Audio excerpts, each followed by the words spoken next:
say to my friends and family up in Canada, enjoy the celebration of your homeland. 147 years old. That's amazing. I know we got a lot of you console fans out there who enjoy some rivalry, and it appears you aren't alone. Electronic Arts COO Peter Moore hopes the war rages on between Sony and Microsoft. Speaking to GamesIndustry.biz, Moore said that consumers love it as well, and it's good for the industry. You need powerful companies like Sony and Microsoft to be battling out with each other because it drives investment in their platforms. You want to see Nintendo come back with the Wii U.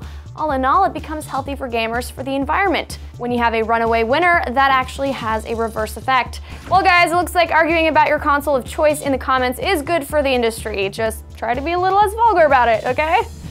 Destiny took a big gamble with the $500 million invested into the game by Activision Blizzard. Despite this, an analyst has suggested that the publisher could make a profit by the year's end.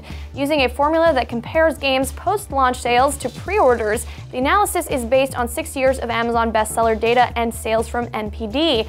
Based on the info, Destiny could end up selling 10 to 15 million copies, which could earn the publisher $600 to $900 million. That's a lot of games. Some new DLC is heading to some of your favorite games, so let's take a look. Grand Theft Auto is set to get a new update just in time to celebrate Independence Day, and what better way to celebrate the American way than with a bunch of new weapons and vehicles, like the Liberator monster truck or the Firework rocket launcher. And of course, you'll be able to get plenty of patriotic t-shirts, haircuts, and masks. Ubisoft is also getting some new content for Watch Dogs in the form of 3 new missions for Aiden Pierce. These new missions will reward the vigilante with perks, weapons, and outfits like a biometric rifle and auto 6 pistol.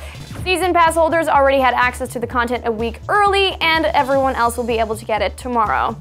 Nintendo's investors have spoken, and not only is President Satoru Iwata here to stay, his approval ratings are now up to 80.64%, more than a 3% increase from last year. There had been concerns that when his approval ratings dropped from 92.9% back in 2011, that investors would vote him out, but for now it seems like there is a renewed faith in Nintendo's leader.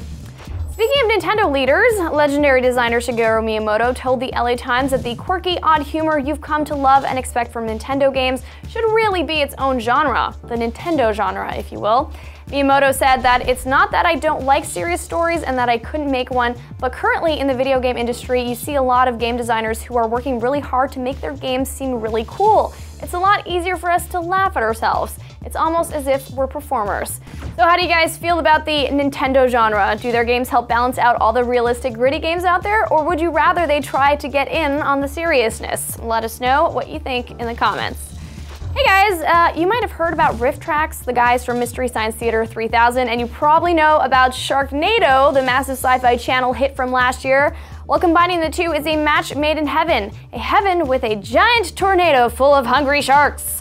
Yes, that's right. On Thursday, July 10th, RiffTrax will present a live riffing of Sharknado in theaters with an additional screening on July 15th. If you want to secure tickets, head on over to Fathom Events RiffTrax Live Sharknado page now. And that's your fix for July 1st. I'm Naomi Kyle, and be sure to get your fix anytime online at IGN.